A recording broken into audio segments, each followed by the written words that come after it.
Okay, can you hear me? I know the sound is not near as good on this computer. Alright, I will try to remember to talk loud. I'm going to just put my keyboard aside. And so I'm on my desktop now to finish up.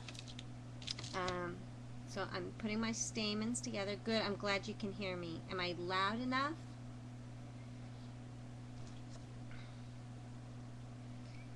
Alright, so I'm putting my stamens together. I'm wrapping an extra one around the middle and just folding them in half. Can you see what I've done there?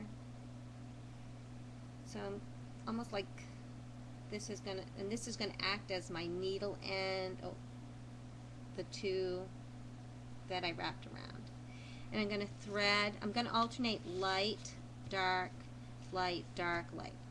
So I'm just going to start at the top one and I'm going to go down through the hole, which I'm worried I didn't make big enough. But we'll see. So you're going to feed them through the hole, and then you're just going to pull, hang on to the stamens all together because you want them the same length. Well, you might not want them the same length. You could vary the length, but I like mine the same length. And so anyways, then I'm pulling it down through the hole very gently because again, you don't want to tear your flower. And then you just slide it up to whatever height you want them. I like them to be up a little bit, like I like to leave a little bit of the stem part as well. And so then you're going to turn it upside down, and then I add a little bit of, you can either use glossy accents or crystal effects. The clear glue, something that will dry clear, and hopefully my cap isn't plugged. And then I just put a little bit on the bottom near where the stems are, so that when I put the next layer on, it stays attached. And so just hang on to, when you're pulling them through, after you get them through the next petal layer, and you get that through the base of the stamens there, then slowly, gently pull that layer up, but don't pull your stamens any tighter, and then just push it together so the glue has a chance to dry. And you can turn it a little bit so the petals are in between the other ones. Okay.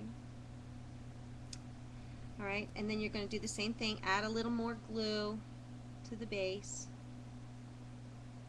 just a little bit. You just want something to hold it in place. And then do your next big layer.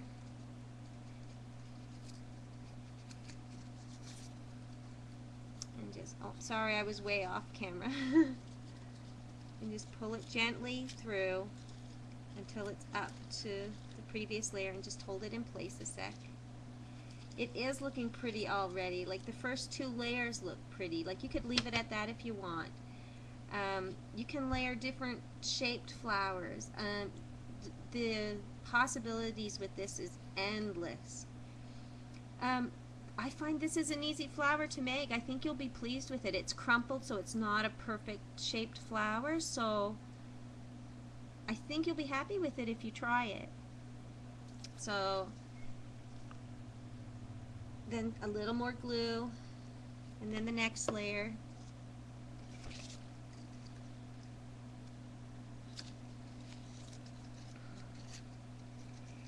Thank you, ladies. I'm glad you like it.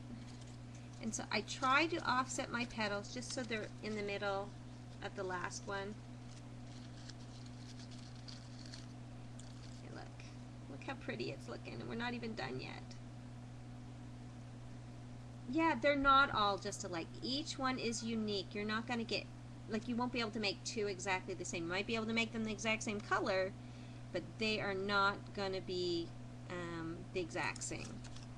And you can shape these a little more afterwards if you want, but I really like the crumpled natural look that it has. Spray starch I don't think is expensive. You can probably buy it at the dollar store. I just happen to have one here from when I used to iron. I haven't ironed for a long time. Alright, so then once you're done through all whatever layers you want to put it through. Like I said, you can put it through all the layers if you want to have a little bit of a stem. I just take out the one that I used to thread it with, and then I just add some glue to the base, and then I spread those stamens down so they lay flat, and I kind of do like a couple this way and a couple that way, because then I think it makes the ones on the top not all bend the same way. And then you can add some more glue on top of that, and then you're just going to layer your last couple layers on top of this and hold it in place a second.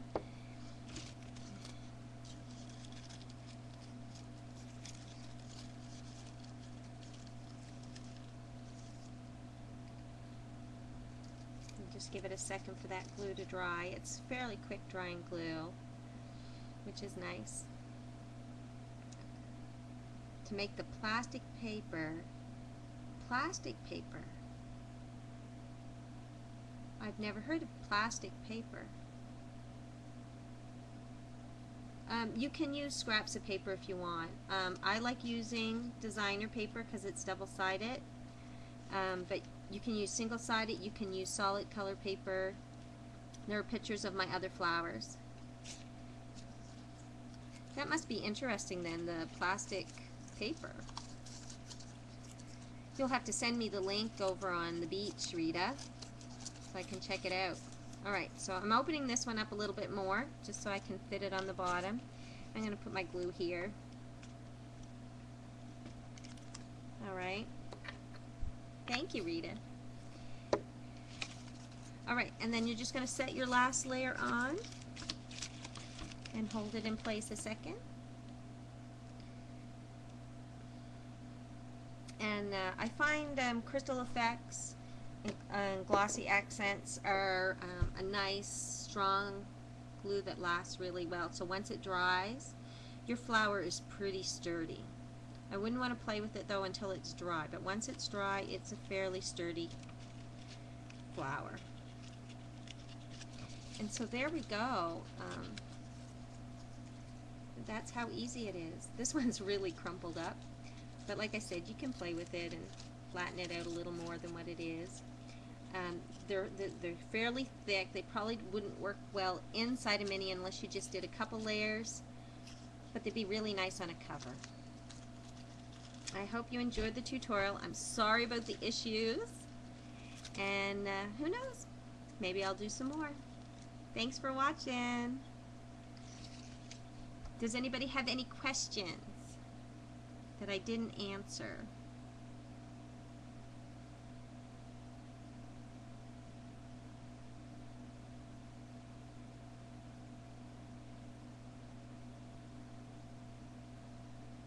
Does anyone have any questions?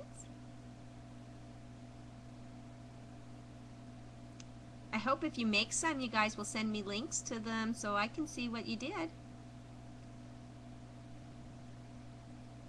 Sounds good, Rita.